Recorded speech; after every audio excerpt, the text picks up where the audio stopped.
What's up, guys? Temperistic here, back again for another Need to Know News video. First thing, Bungie wants Destiny to be better. Now, when you hear that, you're pretty excited because you know Bungie wants what you want, which is a great Destiny game, which is what should have came out of the box on day one. Unfortunately, that's not what we got, but they're going to be addressing problems and they are taking our feedback. DJ, who is the community manager of Bungie right now for Destiny, he made this statement. We've seen a lot of theories about Bungie on the internet this week. I understand why that stuff is compelling. The drama of the rumor mill is a symptom of a greater issue. We all want Destiny to be better. The problem is that sifting through gossip in search of truth doesn't bring us any closer to a stronger game. So, with all the rumors set aside and all this stuff, Destiny is going to be trying their best to make this game better because they want this stuff to last for 10 years. So, it's going to be interesting to see what they do to fix it. They've already fixed the Cryptarch's little problem with, bringing him a legendary Ingram and him giving you a uncommon or a rare, so they fixed that. So, we can assume that they're going to be making it better. On another note, Joe Bentley, who is the CEO of Team Beyond.net, made this little article of his take on Destiny's story, which I agree with. And basically, Destiny's story is a hollow shell. Now, why is that? Well, there's a lot of starting points that never really have an end point, like the end of the game. You're kind of like, what? It's really going to end there? And then Bungie's like, oh no, this is just like a prequel. Okay, well, when are we going to get the sequel, And hopefully it's going to be with the DLC so we can kind of end this story, Looking back at the Halo games, it started at a great point and it ended at a great point with you knowing that there's going to be another Halo game around the corner. And then when each of those games ended, you're just like, wow, it was a fantastic story. They didn't leave anything, untold and stuff. And if they did, they were going to fill it in with the next game. But with Destiny, it's like they open a point, and then they open another point, and then another point, and they don't close any of them. And then you're just like scratching your head after you beat every story mission in the planet. It's very confusing and all that stuff. Another thing is that when you're trying to get some information, like how if you go to a certain person, like if you go to Zurich, he will like tell you a bunch of stuff, give you little snippets of where he comes from and who he works for and all that. And then you go try to talk to the speaker, if you go to him and then you back out and you go to him, he says, different stuff, and you're trying to get information from him.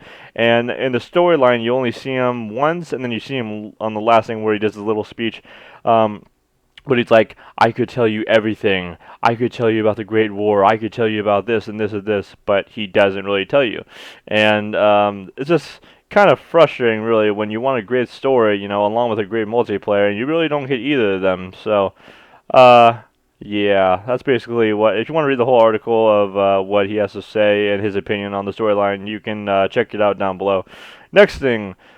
With the raid, played a bunch of times. We're about ready for another raid, I'd say, coming up here in December. Everyone's played the Vault of Glass, a million times already, and quite a few people have beaten it on the hardest difficulty. They're going to be thinking about putting in a matchmaking system with the raid. They didn't want to do this first of all because 6 random people matched up against each other, or not against each other, but trying to work with each other will end up sometimes going against each other because they all are trying to formulate their own strategies within this, few, like 2 to 3 hour raid that goes down. And it's kind of hard to think that they'd work so well together. 6 people, trying to come together using chemistry. It doesn't work that well, so that's why they don't really have a matchmaking system yet. But because people have been asking for it, they're going to be putting it in most likely. So I guess people are frustrated because, it's kind of hard getting 6 people together on at the same time, willing to do a raid for 2 to 3 hours and all that. So that's why people want a matchmaking system, because usually people can get 4 people, but then the last 2 people are kind of hard to get. So they'll get those other 2 players in for matchmaking, and then they can fill them in on their strategy and all that. So that would probably work better. And then the last thing I want to talk about is the Call of Duty Advanced Warfare Traffic Campaign gameplay, which is the first gameplay that we get from a mission. It's pretty sick. In my opinion, I think the explosions and a couple other things in the gameplay they kind of got a little excited with, and it kind of overdid, it kind of looks like when they're blowing up cars on the freeway, it kind of looks unrealistic. Like cars wouldn't really blow up that way, if it just didn't really look too realistic to me. And the whole thing with Activision and Sledgehammer and Infinity Ward and Treyarch is that they want to make the Call of Duty games as realistic as possible. So, I mean, you be the judge. You can check out this little campaign gameplay that they posted here in the description below. Let's see here. IGN does a little walkthrough, and they do a walkthrough of the level. Basically, you're just on the freeway, and it's like the second mission of the storyline and all that. So, I mean, the Advanced Warfare storyline looks fantastic. I mean, you've got Kevin Spacey, who looks like he's having the time of his life doing this, and he is a great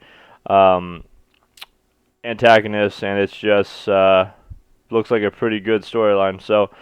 Anyways, that's going to be it for me. I hope you enjoyed this Need to Know News video. It's not as long as it was yesterday, because yesterday I had to just talk my ass off about Master Chief Collection, because I'm just really excited for it, and I can't wait, because right now I've got nothing really to play. I mean, I can play Halo Reach, but because of this, and then because of Halo 4, and because, I'm not going to go on my little rant, but anyways, make sure to leave a thumbs up and comment down below. Tell me if you like this, you want me to do a video on something else or whatever. Give me your feedback.